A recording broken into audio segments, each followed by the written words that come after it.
আসসালামু আলাইকুম রহমতুল্লাহ বরকাতুহু। আশা করি সকলে কুশলে আছেন।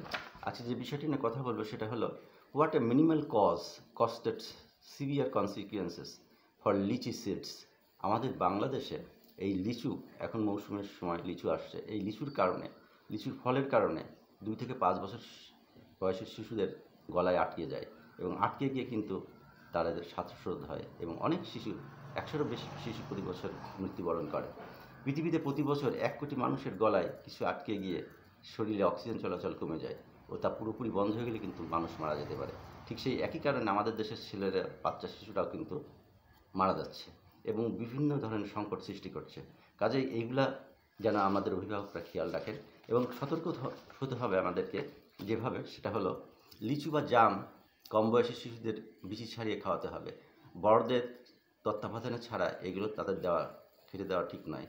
5 বছরের কম বয়সী শিশুদের শক্ত দানার কোনো খাবার, এমনকি লজেন্স দেওয়া ঠিক না।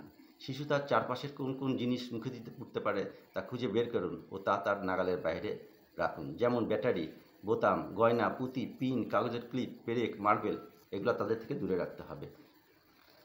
আপনার তত্ত্বাবধান না রেখে শিশুর মুখে রাবার অথবা বেলুন দেবেন না, এগুলো ক্ষতির কারণ হতে পারে। খেয়াল রাখুন যেন আপনার শিশু শুধু তার বয়স উপযোগী খেলনা নিয়ে খেলে।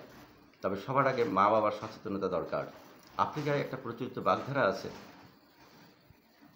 একটা শিশুকে বিকশিত করতে পুরো গ্রাম লাগে। অর্থাৎ প্যারেন্টিং শুধু জন্মদাতা বাবা বা মায়ের একার কাজ নয়। কাজেই শিশুকে সুরক্ষা দেওয়া আমাদের সকলের কর্তব্য বা দায়িত্ব। কেন সে বেঘরে এক লিচুর বিচি খেয়ে প্রাণ হারাবে? আশা করি বুঝতে পেরেছেন। সুস্থ থাকুন, ভালো থাকুন। আসসালামু আলাইকুম রহমতুল্লাহ বরকাতুহু।